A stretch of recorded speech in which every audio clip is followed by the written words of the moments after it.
Boa tarde a todos. Queria primeiro dizer da relevância desse evento, que é sempre um aprendizado e uma capacitação como membro do Ministério Público. E, nessa linha, seguindo o que foi falado pela professora Malvina, eu acho que devemos nos unir e avançar, porque leis efetivamente não faltam, não é mesmo? Então, pelo tema que me foi passado, eu vou falar da atuação cível pelo direito das mulheres à não discriminação na programação televisiva e vou dar alguns exemplos de atuação do Ministério Público Federal. Primeiramente, eu vou apresentar o Grupo de Trabalho Comunicação Social. A PFDC abrange vários temas, então,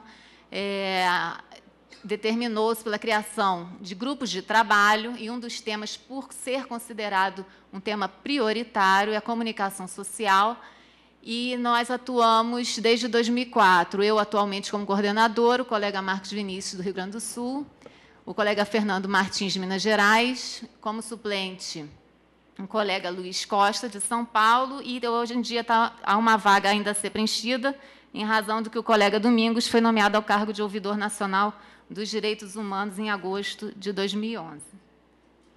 Esse GT foi criado em 2004, atua com vários temas relativos à comunicação social e visa auxiliar a PFDC na atuação relativa à comunicação social. Só que é importante saber que não é um órgão de execução, é um órgão que auxilia, um grupo que auxilia a PFDC e também faz os encaminhamentos das representações recebidas aos órgãos, aos colegas que vão ter atribuição no caso. Nossa atuação também não é exclusiva desse grupo de trabalho, cada um tem sua atuação nos seus respectivos estados, mas a importância desse grupo é porque também realizamos parcerias relativas ao tema comunicação social que facilitam a atuação dos colegas na ponta, e também a atuação da Procuradoria Federal dos Direitos do Cidadão no tema comunicação social.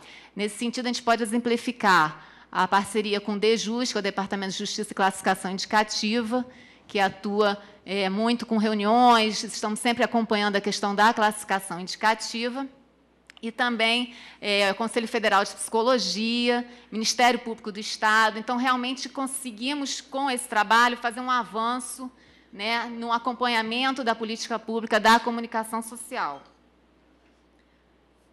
E aí, entrando no tema programação televisiva, eu fiz questão de colocar esse tópico, porque é importante uma conscientização de todos de que a concessão de serviço de radiodifusão é um serviço público federal, não é um serviço privado. Então, não é um favor o cumprimento das leis e normas relativas a esse tema, é uma obrigação, efetivamente, das empresas que são concessionárias. E, nesse caso, tanto o Poder Executivo como o Poder Legislativo têm a sua responsabilidade nessa concessão desse serviço. E é importante destacar, eu não fiz o slide relativo ao artigo 221, porque é nele que consta o conteúdo que se pretende na programação televisiva, que é relativa às finalidades educativas, à regionalização da produção cultural, à produção de cultura nacional e regional e o respeito aos valores éticos e sociais da pessoa e da família. Isso está na Constituição Federal. Aí eu queria passar para vocês as possibilidades de atuação cível do Ministério Público, e, no caso, eu destaquei o Ministério Público Federal. Recebido uma representação ou tendo-se conhecimento de alguma notícia relativa, no caso, à comunicação social, pode haver a instauração de um procedimento administrativo ou um inquérito civil público, em que vão ser expedidos ofícios, colheitas as provas relativas àquele fato que foi noticiado. Pode ser expedida uma recomendação, que, nesse caso, vai se buscar sustar aquela situação considerada discriminatória, aquele ato não condizente com a legislação, um termo de ajustamento de conduta, em que a emissora se comprometa a não continuar a prática daquela conduta considerada irregular, e também a propositura de ação civil pública.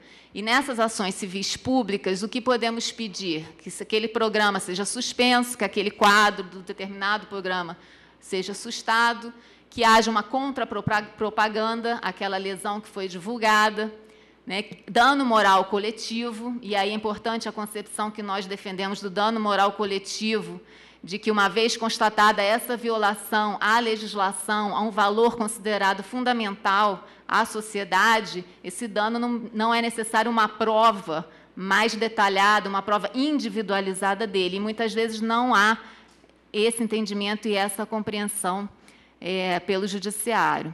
E, não comprovada nenhuma irregularidade, encaminha-se ao arquivamento, que sempre é submetido à PFDC, a Procuradoria Federal dos Direitos do Cidadão, para fins ou de homologação ou não.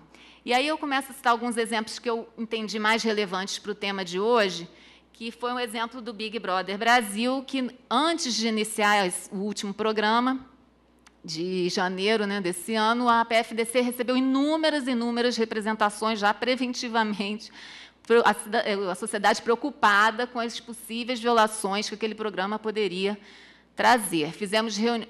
Como GT, fizemos reunião com a emissora, com os representantes, e a PFDC expediu uma recomendação antes da veiculação do programa. Dentre os quesitos da recomendação, estava um que era da adoção das medidas preventivas para evitar veiculação de violações a direitos humanos. Como eu, no Rio de Janeiro, sou a procuradora que tem atribuição para esse caso, eu instaurei um procedimento de acompanhamento do cumprimento dessa recomendação e, ao final do programa, pela análise do DEJUS e todo o monitoramento do Departamento do Ministério da Justiça, verificou-se que não foi constatada uma violação nesse aspecto e nem descumprimento da recomendação, que gerou o arquivamento do procedimento.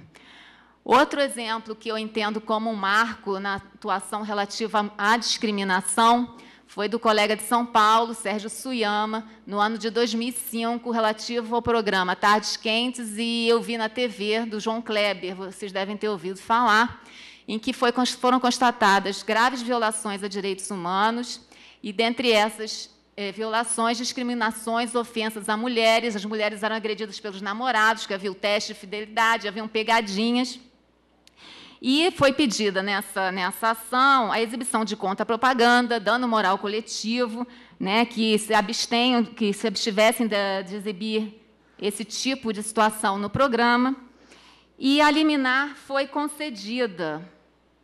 E aí eu achei tão relevante que eu transcrevi um trecho que eu acho que é muito marcante e é síntese do que representava aquele programa, esses programas. Não se trata de humor lúdico, mas visa alcançar o riso daquele que o assiste através do escárnio. Escárnio, no dicionário Aurélio, remete ao verbete zombaria, que tem como definição a manifestação intencional, malévola, irônica ou maliciosa por meio do riso, de palavras, atitudes ou gestos com que se procura levar ao ridículo ou expor ao desdém ou menosprezo uma pessoa, instituição, coisa, etc., e até sentimentos.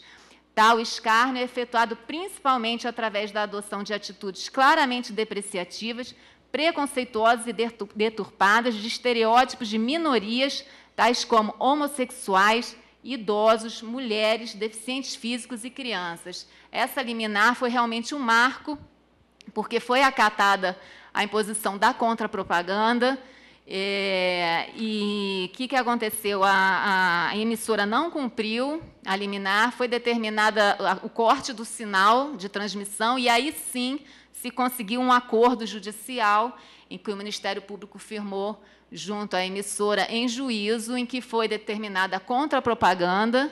Houve, se não me engano, 30 programas em que foi passada a não discriminação, foi elaborada, e os programas pagos pela emissora, ficou estabelecida uma verba de indenização, de pagamento de dano moral, e então foi um grande êxito que nós verificamos nessa questão da comunicação social, porque nem sempre conseguimos êxito com a propositura de ações civis públicas.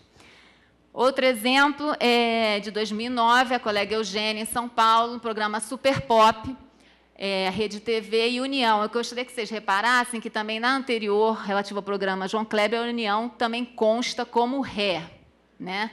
Então, nesse programa também foi constatado conteúdo discriminatório em relação à mulher e banalização de sua imagem. Um dos quadros é um desfile de lingerie, em que fica nítido que a lingerie não é a finalidade do programa e com comentários totalmente discriminatórios à mulher. Esse caso encontra-se ainda em instrução, na fase de provas, produção de provas.